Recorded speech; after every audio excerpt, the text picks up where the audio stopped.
Halo, assalamualaikum warahmatullahi wabarakatuh. Baik, di video ini aku mau mencoba menjelaskan bagaimana cara membuat latar belakang skripsi untuk penelitian kualitatif dengan mudah. Nah, di sini aku mau mencoba menjelaskan dengan step-step atau cara yang lebih mudah dipahami dan cara yang sederhana. Oke, baik. Sebelum saya masuk ke beberapa cara bagaimana membuat latar belakang, karena latar belakang ini kan adalah sebuah pondasi sebelum kita memulai penelitian. Jadi pondasinya dulu itu harus benar-benar kuat sebelum kita masuk ke bab 2, bab 3, bab 4 dan selanjutnya. Kalau pondasinya atau latar belakangnya tidak kuat dan goyah, ini malah akan uh, jadi bumerang tersendiri buat kita nanti ketika kita mau menyelesaikan bab-bab selanjutnya. Sebelumnya saya mau menjelaskan dulu ada beberapa kesalahan yang sering saya temukan di beberapa bimbingan saya selama saya membimbing tugas akhir para mahasiswa jurusan ilmu komunikasi. Yang pertama, kebanyakan para mahasiswa itu menulis atau bercerita seperti menulis cerpen atau novel. Jadi mengalir menurut perspektif mereka sendiri tanpa diperkuat oleh argumen-argumen dan data-data yang ada di lapangan. Jadi ya mereka ya cerita aja terus mengalir sampai akhirnya mereka menyimpulkan bahwa penelitian itu penting. Nah, ini sebenarnya kurang tepat. Karena apa? Karena dalam karya tulis ilmiah kita tidak boleh memasukkan opini atau pendapat pribadi ya tanpa didukung oleh data-data empirik yang terjadi di lapangan. Sehingga ketika kita baca latar belakang tersebut jatuhnya seperti kita membaca cerita pendek atau novel dari si pengarangnya itu. Pengarangnya itu adalah ya si penulis skripsi itu sendiri.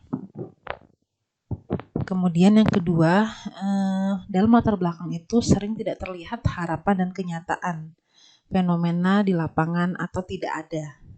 Jadi dalam penelitian ilmiah itu harus muncul faktanya seperti apa dan seharusnya seperti apa.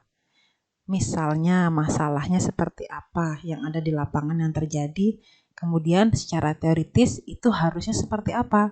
Nah, kedua data yang bertentangan inilah atau kedua fenomena dan statement yang bertentangan inilah yang harus kita hadirkan di latar belakang. Terkadang banyak yang bertanya juga para dosen kalau nggak ada masalahnya terus mau neliti apa gitu kan. Nah, ini yang harus benar-benar kita persiapkan dengan data-data yang terjadi di lapangan atau masalah-masalah yang ada di lapangan. Yang ketiga, berkelanjutan dengan poin yang pertama dan kedua atau berhubungan ya.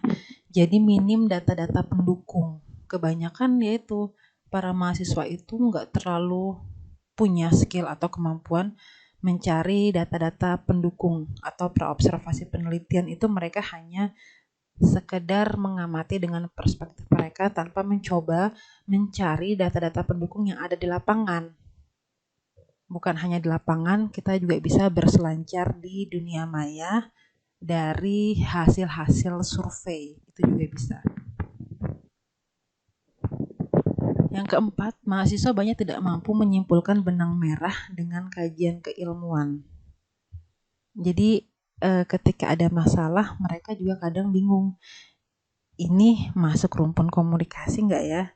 Masuk rumpun psikologi nggak ya? Apalagi kalau ilmu sosial itu kan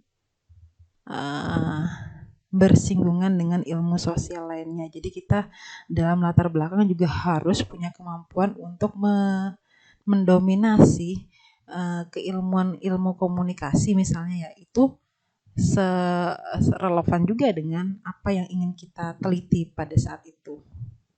Ya, jadi ini juga saya rasa sangat penting karena saya banyak menemukan mahasiswa ketika dia maju proposal ini ilmu administrasi negara, ini ilmu psikologi atau ilmu komunikasi. Padahal kan sebenarnya memang ada beberapa mata kuliah yang bersinggungan dengan disiplin ilmu lain, cuman kita sebagai anak komunikasi harus mampu merelevansikan dengan keilmuan komunikasi. Itu yang juga masih suka saya temukan di beberapa anak bimbingan mahasiswa saya. Baik, selanjutnya. Dalam menulis penelitian kualitatif, terutama untuk latar belakang, yang pertama menggunakan konsep piramida terbalik. Jadi silakan kalian tulis permasalahannya secara umum melalui konsep piramida terbalik ini. Jadi kalau di umum itu, ya ini yang paling banyak ya, yang paling banyak terlihat atau yang paling besar porsinya ini, kalian ceritakan masalah umumnya seperti apa. Misalnya mau penelitian di bidang teknologi, jelaskan teknologi atau perkembangan teknologi di dunia itu seperti apa.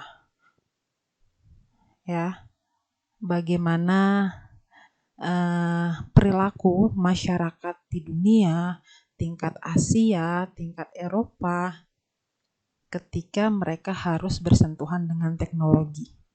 Jadi ceritakan dulu bagaimana masalah atau fenomena umum yang paling sering terjadi.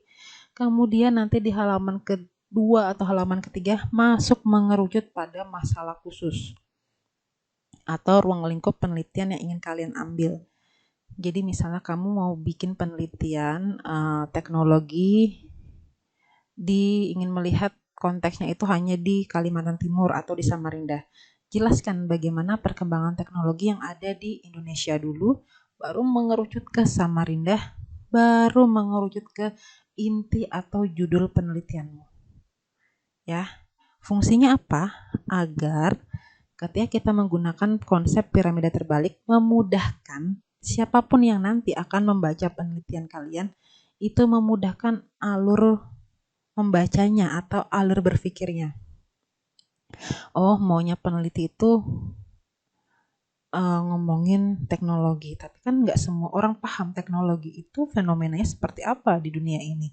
Sehingga peneliti bertugas untuk mampu menjelaskan dulu secara umum bagaimana perkembangan teknologi yang ada di dunia, Indonesia, dan akhirnya mengerucut kepada judul penelitian. Ya, itu cara sederhananya. Jadi dilihat dari konsep piramida terbalik. Ingat-ingat aja piramida terbalik, umum khusus. Oke, selanjutnya yang perlu dipersiapkan adalah setelah kalian bisa cerita perkembangan teknologi di dunia mengerucut ke Indonesia, tentunya bercerita itu harus dilandasi dengan data-data hasil praobservasi. Apa aja itu data hasil praobservasi? Bisa berupa tabel, gambar, grafik dari situs-situs berita online yang kredibel, data-data yang kamu peroleh dari lapangan, dan data-data dari lembaga survei yang tentunya harus kredibel juga. Jadi tampilkan data-data itu, misalnya teknologi di dunia ketika ada perusahaan yang meluncurkan gadget terbaru.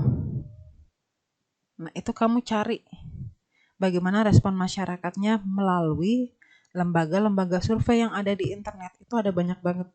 Jadi misalnya kalau perilaku masyarakat Asia, ternyata mereka jauh lebih respect ketika ada perusahaan yang mengeluarkan gadget terbaru.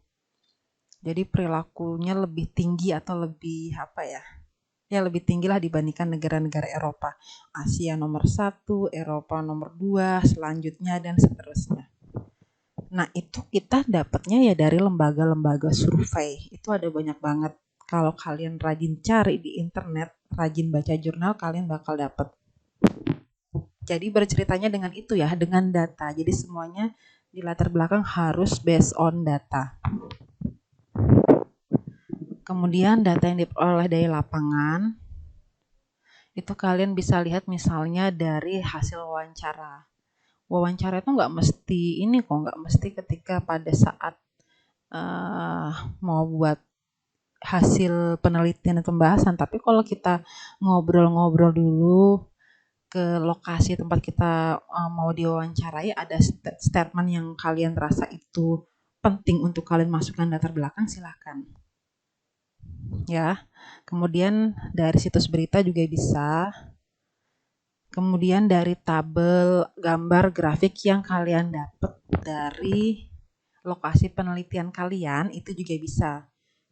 Misalnya mereka punya apa ya, punya dokumentasi. Ini loh, kami kemarin meluncurkan gadget ini, ternyata waktu kami bikin pameran antusiasnya besar mbak, ada dokumentasinya, ambil.